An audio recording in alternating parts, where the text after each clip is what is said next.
चलिए आज हम लोग चैप्टर 3 अध्याय ऊष्मा का एक्सप्लेनिंग चैप्टर, जो कई बच्चों का कमेंट आ रहा था कि मैम इस चैप्टर का आप वीडियो नहीं बनाए हैं, क्योंकि ऊष्मा का जो प्रश्न उत्तर का जो वीडियो है क्लास है मैंने लिया था और इसके प्रश्न उत्तर जो है मैंने करवाए थे और प्लेलिस्ट में मैंने हर सब्जेक्ट का प्लेलिस्ट अपने चैनल पे बनाया। आप उस प्लेलिस्ट में जाकर चेक कर सकते हैं, ऊष्मा का प्रश्न उत्तर उसमें दिया हुआ है। लेकिन ऊष्मा का जो पढ़ाने वाला यानी एक्सप्लेनिंग चैप्टर जो था वो मैंने वीडियो नहीं बनाया था। तो कुछ बच्चों का कमेंट आ रहा था कि मैम इसको एक्सप्लेन करने का वीडियो भी बना दीजिए। तो चलिए आज हम लोग इसको पढ़ लेते हैं। वीडियो तो मैंने एक्चुअली बनाया था लेकिन कुछ टेक्निकल प्रॉब्लम की वजह से ये अपलोड नहीं हो पाया था। तो मैं इस वीडियो को फिर से बनाकर इसको अपलोड करके प्लेलिस्ट में ऐड कर दूंगी। आप लोग सब लोग जाकर इस वीडियो को वहां देख पाएंगे। तो ऊष्मा किसे कहते हैं, सबसे पहले तो हम ये जानेंगे। तो बच्चों, किसी भी चीज को, किसी भी वस्तु के गर्म होने या ठंडे होने की जो प्रकृति होती है उसे हम ऊष्मा कहते हैं। ठीक है। हम जाड़े में ऊनी तथा रंगीन कपड़े पहनना पसंद करते हैं तथा गर्मियों में सूती तथा हल्के रंग के कपड़े। ऐसा क्यों? ये कपड़े किस प्रकार हमारे शरीर को आराम पहुंचाते हैं, किस प्रकार गर्मी तथा सर्दी से हमें बचाते हैं? क्या आपने जानने का प्रयास किया है कि विभिन्न ऋतुओं में हम विभिन्न प्रकार की वस्त्रों का उपयोग क्यों करते हैं? जाड़े के दिनों में धूप अच्छी लगती है और गर्मी के दिनों में छांव में रहना पसंद है, अच्छा लगता है। हम किस प्रकार किसी वस्तु से ठंडी अथवा गर्म होने का अनुभव करते हैं? हम किस प्रकार जान पाते हैं कि कोई वस्तु कितनी गर्म कितनी ठंडी है? इस अध्याय से हम इसी प्रकार के कुछ प्रश्नों का उत्तर जानने का प्रयास करेंगे। ठीक है। तो देखिए यहाँ पे दिया हुआ आइसक्रीम, चाय के कप में डाली गई चम्मच, पूरी तलने के समय तवे की डांट। ठीक है। तो आइसक्रीम क्या होता है बच्चों? यह ठंडा होता है। चाय के कप में डाली गई चम्मच, अगर हम चम्मच चाय के कप में डाल देंगे, अगर गर्म चाय के चम्मच में चम्मच डाल देते हैं तो वह भी जो है हल्की चम्मच जो क्या हो जाएगा बच्चों? गर्म हो जाएगा, क्योंकि वह चाय की गर्मी से वह चम्मच भी हल्का गर्म हो जाएगा। तो पूरी तलने के समय तवे की डांट जो है तो यह गर्म हो जाएगी।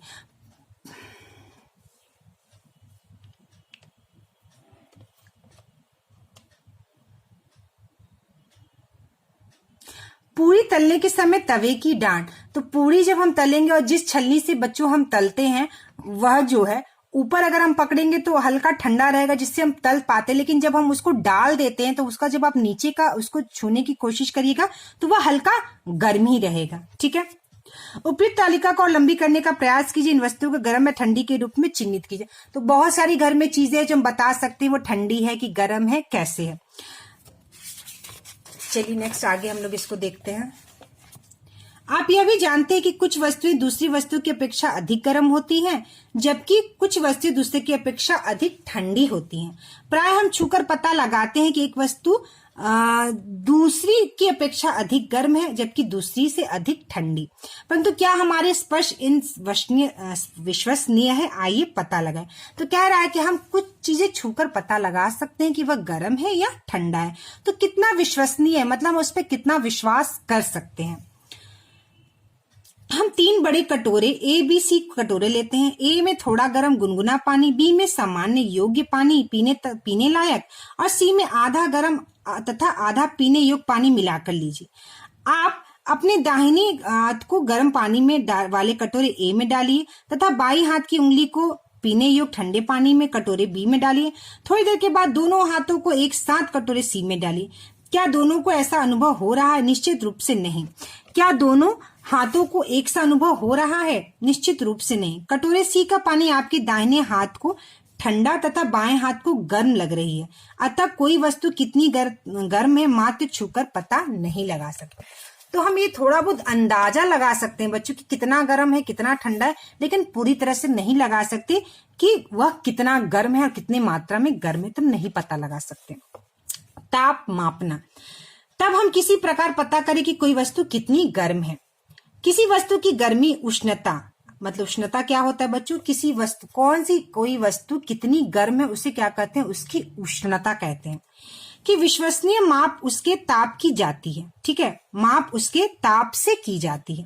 ताप मापने के लिए उपयोग की जाने वाली वक्ती यंत्र को ताप मापी थर्मामीटर कहते हैं। तो कौन सी वस्तु कितनी गर्म है इसके लिए उसका हम ताप उसका ताप, मतलब हम क्या कहते हैं बच्चों इंग्लिश में, टेम्परेचर, उसका ताप, हम टेम्परेचर को मापते हैं। और जिस यंत्र से हम टेम्परेचर मापते हैं उसे क्या कहते हैं बच्चों, ताप मापी यानी थर्मामीटर कहते हैं। जब घर में किसी को बुखार आता है तब आपने बुखार मापते देखा होगा। बुखार किस चीज से मापते हैं, किस प्रकार मापते हैं? हमारे शरीर का तापमान डॉक्टरी थर्मामीटर से मापा जाता है। घरों में भी बुखार मापने के लिए थर्मामीटर रखे जाते हैं। यह डॉक्टरी थर्मामीटर, इसको ध्यान पूर्वक देखें। तो हमारा शरीर जब बुखार से तपता है बच्चों तो गर्म हो जाता है, और जब गर्म हो जाता है तो हम थर्मामीटर से उसका ताप मापते हैं। तो हम लोग डॉक्टरी थर्मामीटर कैसा होता है, चलिए हम लोग इसको देखते हैं। डॉक्टरी थर्मामीटर में एक लंबी, बारीक तथा समान व्यास की कांच की नली होती है। क्या होता है बच्चों, एक ये जो नली दिखाई दे रही है आपको, एक कांच की नली होती है, शीशे की। इसके एक सिरे पर एक बल्ब होता है, देखिए यहाँ बल्ब होता है, ठीक है। बल्ब में क्या भरा होता है बच्चों, पारा, जिसे हम इंग्लिश में मरकरी कहते हैं। पारा भरा रहता है। गर्म होने पर बल्ब का पारा बारीक नली की ओर फैल जाता है। जब बुखार होता है और जब हम नापते हैं तो यह जो पारा है बच्चों, धीरे धीरे जहां तक ये पारा, जितना गर्म आपका शरीर है वहां तक ये पारा क्या होता है बच्चों, फैलता जाता है। यह एक पतली चमकीली धारी के रूप में दिखाई देता है, और हमें पतली चमकीली धारी के रूप में दिखाई देता है। थर्मामीटर पर आपको ताप मापने का 1-2 मापक्रम स्केल भी दिखाई देगा। देखिए यहाँ बच्चों, यहाँ पे स्केल बना हुआ है, 5, 110, 500, 95, ठीक है, इसे स्केल कहते हैं। उपयोग किए जाने वाला यह स्केल सेल्सियस, डिग्री सेंटीग्रेड तथा फ़ारेनहाइट, डिग्री F में होता है। डॉक्टरी थर्मामीटर में हम 35 डिग्री सेंटीग्रेड से 42 डिग्री सेंटीग्रेड तक, यानी कि 94 डिग्री फ़ारेनहाइट से 108 फ़ारेनहाइट तक ही माप सकते हैं, ठीक है। 35 डिग्री से लेकर 42 डिग्री तक ही हम डॉक्टरी थर्मामीटर पे क्या कर सकते हैं बच्चों, माप सकते हैं। आइए हम सीखें कि थर्मामीटर को कैसे पढ़ा जाता है। सबसे पहले इनके 2 क्रमागत एक के बाद एक बड़े चिन्हों द्वारा निरूपित ताप के अंतर को नोट कीजिए। बड़े चिन्हों के बीच 1 डिग्री का अंतर होता है। यह जो बड़ा बड़ा चिन्ह है बच्चों, इनके बीच में कितने का अंतर होता है, 1-1 डिग्री का अंतर होता है, ठीक है। इसके बीच 5 छोटी रेखाएं हैं जो इसे 5 भागों में बांटती हैं, ठीक है। अतः एक छोटे भाग का मान 1/5 डिग्री या 0.2 डिग्री सेंटीग्रेड होगा। उपयोग से पूरे थर्मामीटर को साफ पानी से अच्छी तरह धो लेना चाहिए। धोने के बाद इसे पीछे से अच्छी तरह पकड़कर झटकिए। झटकने से पारा द्विभंग को पार कर नीचे बल्ब में चला जाता है। मतलब कि अगर पारा जो है अगर नली में रहेगा तो उसे जब हम झटकते हैं तो वह पारा कहाँ चला जाता है, अपने बल्ब में चला जाता है। इसलिए हमेशा झटक कर ही लगाना चाहिए। सुनिश्चित कीजिए कि यह 35 degree Fahrenheit 94 degree F centigrade से नीचे आ गया है। अब थर्मामीटर को अपनी जीभ के नीचे रखिए। 1 मिनट बाद इसे निकालकर चमकीली धारी स्केल पर जहां तक पहुंची है नोट कर लें। यह आपके शरीर का ताप है। इसे हमेशा मात्रक डिग्री सेंटीग्रेड या डिग्री फ़ारेनहाइट के साथ लिखा जाना चाहिए, ठीक है। तो हम सभी को जनरली देखने आता है कि कैसे हम बुखार को मापते हैं, तो उसी की यहाँ पे एक प्रक्रिया दी गई, बुखार कैसे देखते हैं। थर्मामीटर के उपयोग की आवश्यक सावधानियां, तो हमें क्या क्या सावधानी बरतनी चाहिए थर्मामीटर प्रयोग करते समय। उपयोग करने से पूर्व अच्छी तरह धो लेना चाहिए। निश्चित कर लिया कि पारा 37 डिग्री सेंटीग्रेड या 94 डिग्री फ़ारेनहाइट से नीचे। बच्चों 37 डिग्री सेंटीग्रेड मतलब जो वहां पर पारा जो होता है वह 94 डिग्री फ़ारेनहाइट, यहाँ पे जो है देखिए 95 दिया हुआ है। इस तरह से यहाँ पे स्केल बना रहता है, तो हमें देख लेना चाहिए कि पारा बल्ब के पास बिल्कुल नीचे आ चुका हो। उपयोग करने के क्रम में कठोर वस्तु से टकराने पर टूट सकती है, तो ध्यान रखना चाहिए। उपयोग करते समय बल्ब को मत पकड़िए और कभी भी उसके बल्ब को, जो बल्ब जैसा बना रहता है थर्मामीटर, उस पर कभी भी नहीं पकड़ना चाहिए, ठीक है। मानव शरीर का ताप, सामान्य ताप 37 डिग्री सेंटीग्रेड या 98.6 फ़ारेनहाइट है। तो हमारा जो सामान्य ताप होता है बच्चों 98.6 डिग्री फ़ारेनहाइट होता है। अगर आप टेम्परेचर भी देखेंगे तो आपको फ़ारेनहाइट में वो 95, 96, 97, 98 जो दिया रहता है वो फ़ारेनहाइट में जनरली दिया रहता है। तो हमारे ताप जो है शरीर का 98.6 डिग्री फ़ारेनहाइट होता है या 37 डिग्री सेंटीग्रेड होता है। थर्मामीटर की सहायता से कम 10 मिनटों के शरीर का ताप मापकर तालिका 3.2 को भरिए। तो हमें क्या करना है, 10 लोगों का तापमान देखना है। और एक चीज, हम थर्मामीटर से सिर्फ बुखार ही नाप कर नहीं देख सकते, आप अपना नॉर्मल टेम्परेचर भी आप थर्मामीटर से नाप कर देख सकते हैं। तो यहाँ जो क्रिया बता रहा है तालिका भरने के लिए, आप किसी भी 10 मित्रों का थर्मामीटर से आप उसका ताप माप कर यहाँ पर लिखना है। तो सामान्य ताप 98.6 होता है, तो कभी कभी 95, 94, 95 point something, 96 point something, 94 point something, ऐसे ऐसे सबका अलग अलग टेम्परेचर आता है। चलिए सावधान, अब है नेक्स्ट हमारा, क्या प्रत्येक बच्चे के शरीर का ताप 37 डिग्री सी या 98.6 डिग्री फ़ारेनहाइट के बराबर है? किसी के शरीर का ताप अधिक या किसी का कम हो सकता है। वास्तव में जिसे हम सामान्य ताप नॉर्मल टेम्परेचर कहते हैं, वह स्वस्थ व्यक्तियों के विशाल समूह के शरीर का औसत ताप है। ठीक है, तो जैसे 98.6 जो यहाँ पर लिखा हुआ है बच्चों, यह जो है बहुत सारे लोगों का औसत माप है। ज्यादातर टेम्परेचर अगर हम नापेंगे बच्चों तो 96 या 97 हमारे शरीर का तापमान आता है। अगर हम 10 बच्चों का नापते हैं जिन्हें बुखार नहीं है, अगर उनका आप नॉर्मल टेम्परेचर नापेंगे तो भी 10 बच्चों में से आधे से अधिक बच्चों का अलग अलग ताप आएगा। किसी का 95, किसी का 96, किसी का 97 तक भी आ सकता है। ठीक है, यहाँ पर है, डॉक्टरी थर्मामीटर मानव शरीर का ताप मापने के लिए उपयोग में लाया जाता है। इससे किसी अन्य वस्तु का ताप मापने का प्रयास करके अथवा आग के समीप ले जाने से यह टूट सकता है। यह सावधानी बताया, इससे सिर्फ हम शरीर का ताप भी माप सकते हैं। ठीक है, प्रयोगशाला ताप मापी।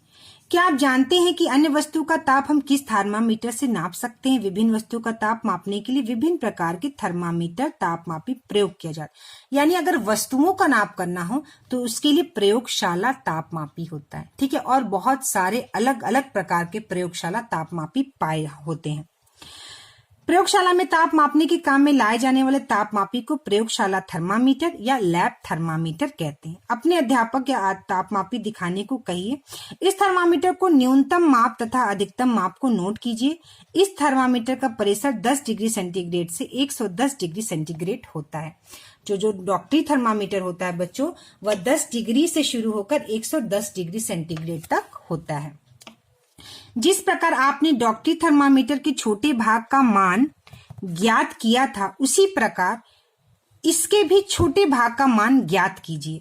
ठीक ताप मापन के लिए आपको इसकी आवश्यकता होगी। ठीक है, तो यह देखिए किस तरह से प्रयोगशाला तापमापी का प्रयोग विधि हम किस तरह से करते हैं। एक मग अथवा बीकर में थोड़ा पानी लीजिए। इसमें थर्मामीटर को इस प्रकार डुबाइए कि इसका बल्ब तो जल में डूबा रहे परंतु दीवार या बर्तन की तली में ना टकराए। तो यह जो बल्ब है बच्चों, इसको डुबा देना है, लेकिन यह बर्तन में छूना, टच नहीं होना चाहिए। ठीक है, इसे तब तक डुबाए रखिए जब तक पारे का तल स्थिर ना हो जाए। तापमापी थर्मामीटर का पाठ्यांक नोट कीजिए। अब हमें इसका, ये जो बल्ब का पारा जो है ये बढ़ते जाएगा और अब हमें इसका ताप मतलब ताप को नोट करना है कि इसका ताप कितना हुआ। इस समय जल का ताप है। ठीक है, यह इस जल का क्या है बच्चों? ताप है। यह पानी है और पानी में जो हमने इस थर्मामीटर को डाला उससे हमने देखेंगे कि इसका ताप कितना है। कक्षा के विभिन्न बच्चों द्वारा मापे जाने दल के माप की तुलना कीजिए। क्या इन मापों से कोई भिन्नता है? यदि है तो संभव कारणों पर विचार कीजिए। तो अलग अलग जल का अलग अलग टेम्परेचर हो सकता है। ठीक है, प्रयोगशाला तापमापी के उपयोग में क्या क्या सावधानी होनी चाहिए? तापमापी को ऊर्ध्वाधर रखना चाहिए, तिरछा नहीं, हमेशा सीधा रखना चाहिए, तिरछा नहीं होना चाहिए। तापमापी का बल उस तरल अथवा जल में पूरी तरह से घिरा हो जिसका माप तापना है। बल बर्तन की दीवारों को नहीं छूना चाहिए। ये हमें ध्यान रखना है जब हम इस जल का ताप को मापेंगे। तापमापी के बल्ब को गर्म जल में डुबाइए और पारे के तल को स्थिर हो जाने तक प्रतीक्षा कीजिए। क्या करना है बच्चों में? प्रतीक्षा करना है कि आराम से वह पारा ऊपर जाए। तल स्थिर हो जाने पर पाठ्यांक नोट कीजिए। मतलब पाठ्यांक मतलब उसमें कितना अंक ऊपर गया है उसे हमें नोट करना है। तापमापी को जल से धीरे धीरे बाहर निकालिए। ध्यान पूर्वक देखते रहिए। आप देखेंगे कि तापमापी को जब जल से बाहर निकाल लेते हैं तो पारे का तल धीरे धीरे नीचे आने लगता है। तो जब हमें ये थर्मामीटर को नापना होता है जिसका पानी, तो उसी समय हमें नापना होता है जब तक वह डूबा हुआ है। जैसे ही आप उसको बाहर निकाल के कोशिश करिएगा कि हम इसको बाहर निकाल के नापेंगे, तब तक वह पारा धीरे धीरे नीचे आ जाएगा। तो इस बात को ध्यान रखिएगा कि डॉक्टरी थर्मामीटर को हम बाहर निकाल कर देखते हैं, लेकिन प्रयोगशाला थर्मामीटर को हमेशा जिस चीज में हमने रखा है उसी समय हम उसको पाठ्यांक नोट करते हैं कि उसका टेम्परेचर कितना हुआ। इसका अर्थ है कि प्रयोगशाला तापमापी का पाठ्यांक तभी नोट किया जाना चाहिए जब उस वस्तु में रखा हुआ है जिसका ताप मापना है। ठीक है, चलिए अब हमारा नेक्स्ट है, स्मरण कीजिए कि डॉक्टरी थर्मामीटर का पठन मुंह से बाहर निकाल कर देखते हैं। क्या तब आप प्रयोगशाला तापमापी का प्रयोग शरीर का ताप मापने के लिए कर सकते हैं? स्पष्ट है कि प्रयोगशाला तापमापी का प्रयोग इस प्रयोजन के लिए उचित नहीं है, क्योंकि प्रयोगशाला तापमापी उसी समय देखना होता है जब उसके अंदर हो, लेकिन डॉक्टरी थर्मामीटर हम बाहर देखते हैं। डॉक्टरी थर्मामीटर को मुंह से बाहर निकालने पर पारे का तल तुरंत नीचे क्यों नहीं आ जाता? डॉक्टरी थर्मामीटर में बल्ब के आगे ऊपर विभंग किंग को देखिए, इस पारे को आप नीचे गिरने से रोकता है। तो ठीक है, वो तुरंत क्यों नहीं नीचे आ जाता बच्चों? क्योंकि बल्ब के आगे ऊपर विभंग किंग होता है। ठीक है, बल्ब के आगे ऊपर क्या होता है? छोटा सा किंग पाया जाता है, जिसकी वजह से वो पारे को तुरंत नीचे नहीं आने देता है। चिकित्सकों द्वारा आजकल डिजिटल थर्मामीटर का प्रयोग किया जाता है, जिससे पठन अंकों में दिखाई देता है, जिससे ताप मापना आसान हो गया। तो यह डिजिटल थर्मामीटर है बच्चों, यह आप कांख के नीचे लगा के रख सकते हैं, अपने बाह के नीचे जो कांख होता है वहां रख सकते हैं, और इस पर यहाँ पर आपका टेम्परेचर अंक दिखाई देने लगता है। और जब यह पूरा लगाते हैं और जब टेम्परेचर को नाप लेता है आपके शरीर को, ताप को, तो इसमें से आवाज आती है कि टेम्परेचर नप चुका है। फिर हल्की छोटी छोटी टू टू करके आवाज आती है इसमें, उस आवाज को आते ही हम उसको देख सकते हैं कि हमारा अंक इसमें कितना आया है। चलिए अब है हमारा नेक्स्ट पॉइंट, ऊष्मा का स्थानांतरण। ठीक है, यहाँ पे दिया है, विभिन्न प्रयोजनों के लिए विभिन्न तापमापी का प्रयोग करते हैं। मौसम विभाग द्वारा न्यूनतम तथा अधिकतम ताप मापने वाले तापमापी का प्रयोग किया जाता है। तो ठीक है, अलग अलग चीजों के लिए अलग अलग तरह की चीजों का उपयोग किया जाता है। ठीक है, नेक्स्ट है हमारा ऊष्मा का स्थानांतरण, मतलब ऊष्मा एक जगह से दूसरी जगह कैसे जाती है। हमने अभी तक देखा कि कोई भी चीज जितनी गर्म होगी उसका ताप उतना ही अधिक होगा।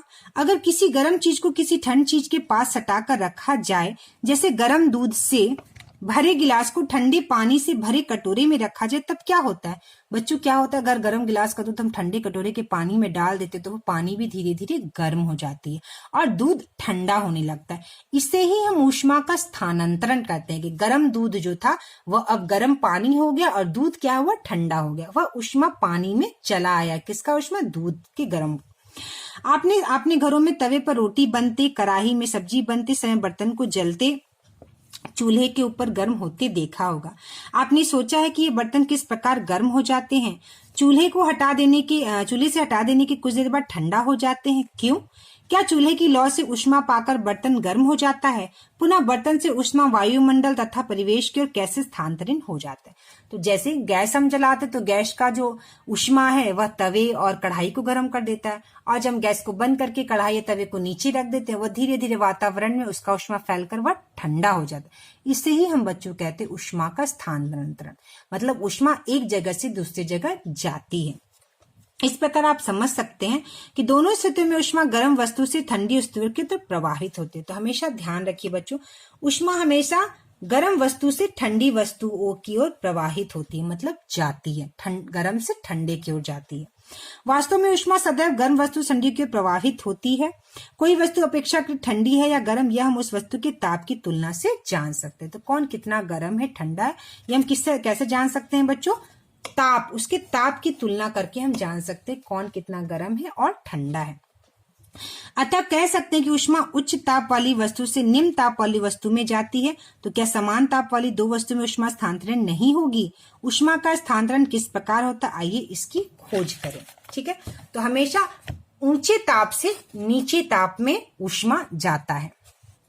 कह रहा है, अल्युमिनियम अथवा लोहे जैसे किसी धातु की छड़ अथवा चट्टी पट्टी लीजिए, छड़ पर मोम के छोटे छोटे टुकड़े समान दूरी पर चिपकाइए, छड़ के एक सिरे को ईंटे के बीच दबाकर रखिए और दूसरे सिरे को गर्म कीजिए तथा ध्यान पूर्वक देखिए। मोम के टुकड़े का क्या होता है? क्या ये टुकड़े गिरना आरंभ कर देते हैं? सबसे पहले कौन सा टुकड़ा गिरता है? ठीक है, ऊष्मा लौह के निकट के सिरे से दूसरे सिरे की ओर स्थानांतरित होती है। ठीक है, यह प्रक्रम जिसमें ऊष्मा किसी वस्तु के गर्म सिरे से ठंडे सिरे की ओर स्थानांतरण होती है, चालन कहते हैं। तो यहाँ मोम के टुकड़े रखे हैं, देखिए यहाँ पे मोम के क्या छोटे छोटे टुकड़े रखते हैं, और जब ये एक सिरा को गर्म करता है बच्चों, तो पहले पहला टुकड़ा गिरता है, फिर दूसरा टुकड़ा मोम का गिर जाता है पिघलकर, फिर तीसरा टुकड़ा भी धीरे धीरे पिघलकर गिरने लगा। क्यों? क्योंकि यह सिरा जो है किनारे का गर्म हो रहा, और ये धीरे धीरे ये पूरा गर्म हो रहा और यह पिघल रहा है। ठोसों, और इसे ही क्या कहते हैं बच्चों? हम चालन कहते हैं। ठीक है, ऊष्मा का चालन कहते हैं। ठोसों में ऊष्मा का स्थानांतरण प्राय चालन प्रक्रम द्वारा ही होता है। तो ठोसों में जो ऊष्मा जो जाती है बच्चों, कैसे जाती है? वह चालन के द्वारा जाती है। एक सिरा गर्म हुआ और ये धीरे धीरे धीरे धीरे पूरा गर्म होते जाता और यह मोम का टुकड़ा पिघलकर गिरते जाता, इसे हम चालन कहते हैं। क्या सभी पदार्थों में ऊष्मा का चालन आसानी से हो जाता है? आपने देखा होगा कि खाना पकाने के बर्तन, प्रेशर कुकर, सस्पेन आदि में प्लास्टिक अथवा लकड़ी की हत्ती चढ़ी होती है। क्या आप सभी तप्त बर्तन को हत्ती से पकड़कर बिना हाथ जलाए उठा सकते? नहीं। सभी चीजों में चालन एक जैसा बच्चों नहीं होता है। जैसे लकड़ी है, और लकड़ी है तो उसको वह जल्दी गर्म नहीं होता। ठीक है, और प्लास्टिक है, सस्पेन है, जिसमें प्लास्टिक का जो हम सस्पेन जो पकड़ते हैं, नॉन स्टिक जो होता है उसमें जो प्लास्टिक लगी रहती है, उसको हम पकड़कर खाना बना सकते हैं, वह भी आसानी से गर्म नहीं होता है। लकड़ी भी आसानी से गर्म नहीं होता है। तो चालन हर चीजों में क्या होता है बच्चों? ऊष्मा का अलग अलग होता है।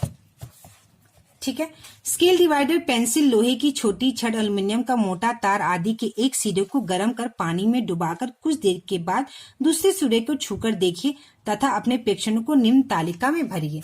तो क्या करना है बच्चों? यहाँ पे एक क्रिया दिया गया है, गर्म पानी में इस तरह से सारी समान चीजों को रखना है हमें। ठीक है, और उस तालिका को क्या करना है? हमें इसमें लिखना है। क्या लिखना है?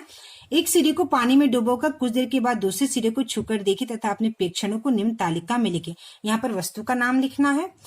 पदार्थ वस्तु किससे बनी है, मतलब लकड़ी से बना है कि वह स्टील से बना है कि प्लास्टिक से बना है, उसको लिखना है इसमें।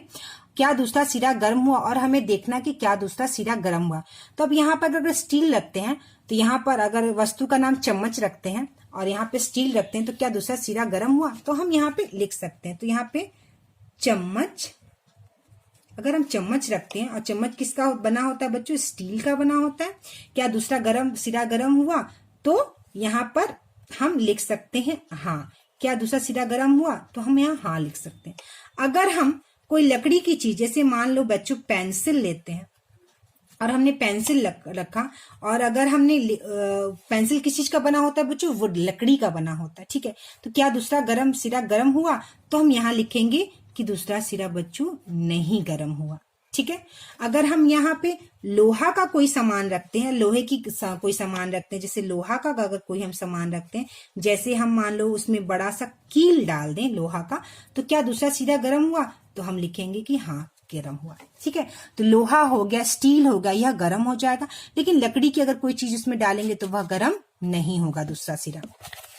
तो यहाँ पे अब हम लिखेंगे, जो पदार्थ अपने से होकर ऊष्मा को एक सिरे से दूसरे सिरे तक जाने देता उन्हें ऊष्मा का चालक कहते हैं। ठीक है, यानी कि स्टील है, लोहा है, ये गर्म हो जाएगा एक सिरे से दूसरे सिरे तक, तो उसे क्या कहते हैं? चालक कहते हैं।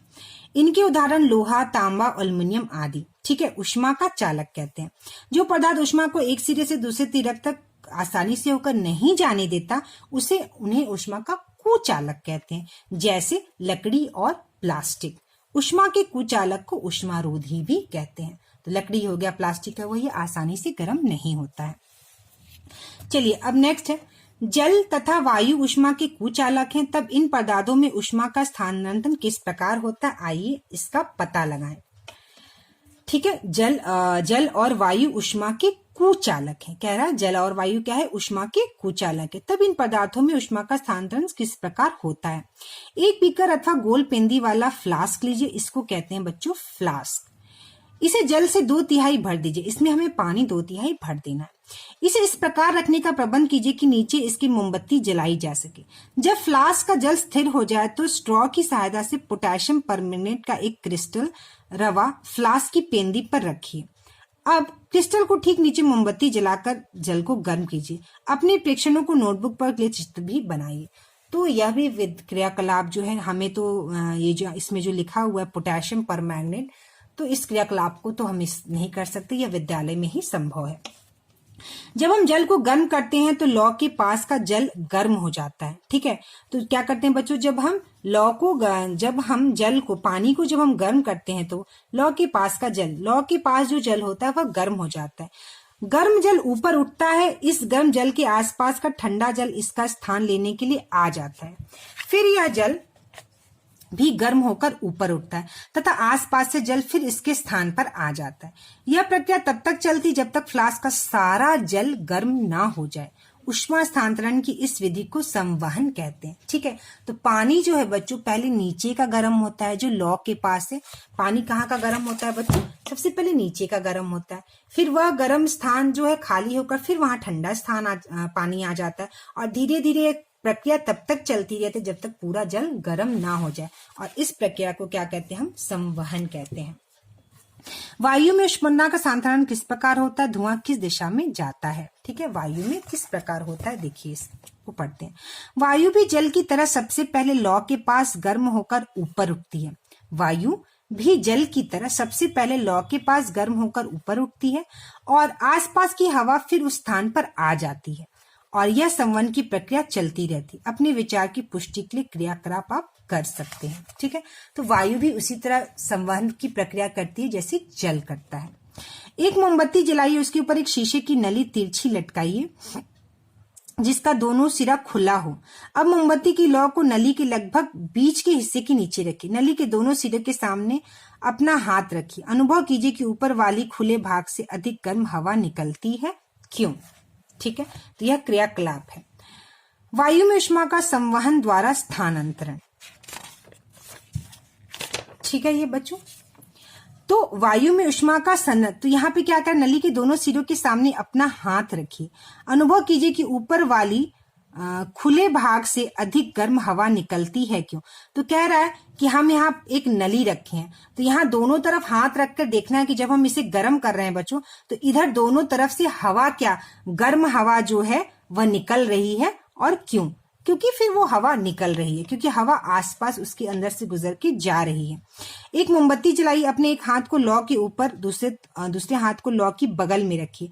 क्या आपके दोनों हाथ समान गर्मी का अनुभव करते हैं? यदि नहीं तो कौन सा अधिक गर्मी का अनुभव करता है, ऐसा क्यों। तो जाहिर सी बात है, जो पास में है वो ज्यादा गर्मी अनुभव करेगा और जो हाथ दूर है वह कम गर्मी अनुभव करेगा। ठीक है, चलिए नेक्स्ट है हमारा बच्चों ये पॉइंट, ऊपर की ओर की वायु संवहन द्वारा गर्म होती है। तो जो ऊपर की वायु होती है बच्चों, वह किससे गर्म होती है, संवहन के द्वारा गर्म। इसलिए नली के ऊपरी सिरे के सामने वाला हाथ या मोमबत्ती के लौ के ऊपर वाला हाथ अधिक गर्मी का अनुभव करता है। ठीक है, जबकि लौ के अगल बगल की हवा गर्म हवा के ऊपर उठने पर स्थान लेती है, वह संवहन द्वारा गर्म होती है। इसलिए नली के निचले सिरे के सामने वाले हाथ या मोमबत्ती की लौ के बगल वाले हाथ को अधिक गर्मी का अनुभव नहीं होता है। ठीक है, ये बात आप समझे कि वायु जो है, ऊपर की ओर जो वायु होती है वह संवहन के द्वारा गर्म होती है। क्यों, क्योंकि मोमबत्ती के लौ के ऊपर वाला, मोमबत्ती के ऊपर के जो लौ का ऊपर वाला हाथ है बच्चों, वो अधिक अनुभव करता है, गर्मी अधिक अनुभव करता है। क्यों, क्योंकि वो संवहन द्वारा गर्म होता है।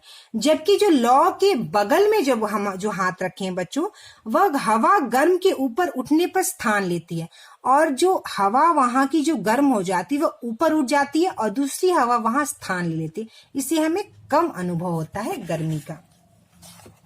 चलिए नेक्स्ट हमारा पॉइंट, थल समीर और समुद्री समीर। तटीय क्षेत्र, समुद्र के किनारे के लोग प्रतिदिन एक मनोरंजक परिघटना का अनुभव करते हैं। दिन के समय धरती जल की अपेक्षा शीघ्र गर्म हो जाती है, तो स्थल के ऊपर की वायु गर्म होकर ऊपर उठने लगती है। इसका स्थान लेने के लिए समुद्र की ओर से ठंडी हवा स्थल की ओर बहती है, अतः शाम को समुद्र की ओर से जोर हवाएं चलती हैं। चक्र को पूरा करने के लिए स्थल की ओर से गर्म हवा ऊपर से समुद्र की ओर बह जाती है। समुद्र की ओर से होने वाली हवा को समुद्री समीर कहते हैं। समुद्री समीर की ठंडी हवाओं का लाभ उठाने के लिए तटीय क्षेत्रों की भवन खिड़कियां समुद्र की ओर बनाई जाती है। ठीक है, तो तटीय समुद्र जो होते हैं, क्षेत्र जो होते हैं, वहां की जो हवा होती है उसके समुद्री समीर कहते हैं। क्यों कहते हैं बच्चों? कि जल जो है जल की अपेक्षा दिन के समय स्थल जल की अपेक्षा शीघ्र गर्म हो जाती है, तो स्थल के ऊपर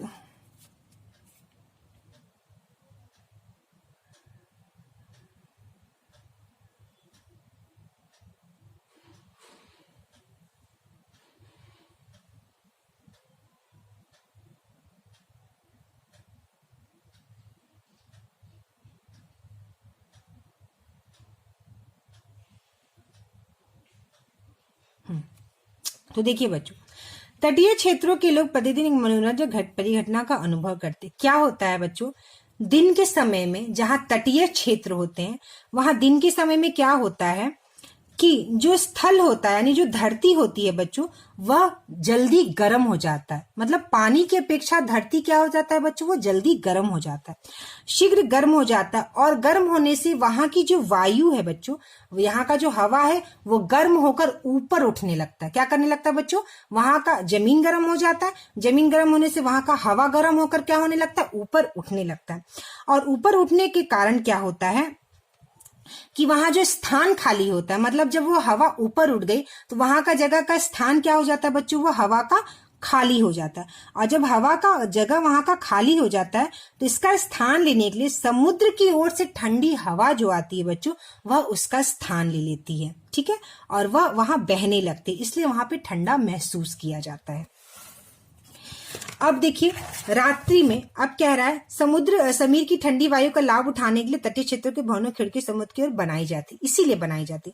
रात्रि में यह प्रक्रम ठीक विपरीत हो जाता है। समुद्र का जल स्थल की अपेक्षा धीमी गति से ठंडा होता है, इसलिए सुबह तक स्थल की ओर से ठंडी वायु समुद्र की ओर बहती है, यह थल समीर कहलाती है। ठीक है, तो रात में क्या होता है? जस्ट इसका उल्टा हो जाता है। समुद्र का जल स्थल की अपेक्षा धीमी गति से ठंडा होता है।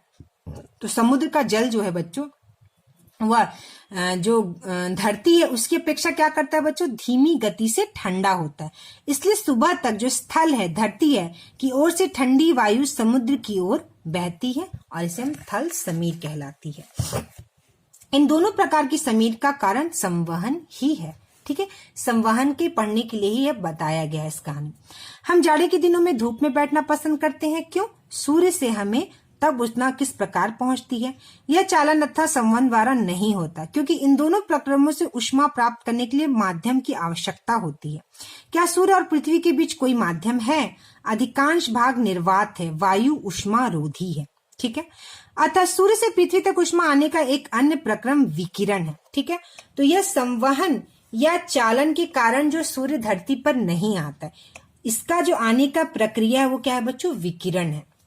विकिरण द्वारा ऊष्मा स्थानांतरण के लिए किसी माध्यम की आवश्यकता नहीं होती। ठीक है, मतलब चालन के लिए या संवहन के लिए हमें माध्यम की आवश्यकता होती है, लेकिन विकिरण के लिए कोई माध्यम की आवश्यकता नहीं होती। माध्यम हो या ना हो, विकिरण द्वारा ऊष्मा प्राप्त होती है। उदाहरण के लिए अंगीठी, हीटर, चूल्हे के आदि यदि हम बैठते हैं तो गर्मी का अनुभव करते हैं। यह ऊष्मा हमें विकिरण द्वारा मिलती है। ठीक है, तो विकिरण अलग प्रक्रिया है, संवहन और चालन अलग प्रक्रिया है। चूल्हे की लौ से हटाने के बाद कोई गर्म बर्तन ठंडा होने के क्रम में अपने परिवेश में विकिरण द्वारा ऊष्मा स्थानांतरित कर देता है। तो क्या होता है बच्चों? किसी गर्म बर्तन को अगर हम नीचे रख देते हैं तो वह जो वायुमंडल में वो ठंडा होता है, वो किस द्वारा होता है बच्चों? विकिरण द्वारा। सभी गर्म वस्तुएं विकिरण द्वारा ऊष्मा छोड़ती विकृत करते हैं। ठीक है, यह विकिरण प्रकाश के किरणों के रूप में होता है जिन्हें हम देख नहीं सकते। यह विकिरण जब किसी वस्तु से टकराती है तो कुछ भाग वस्तु द्वारा अवशोषित कर लिया जाता है और कुछ भाग परिवर्तित हो जाता है तथा कुछ भाग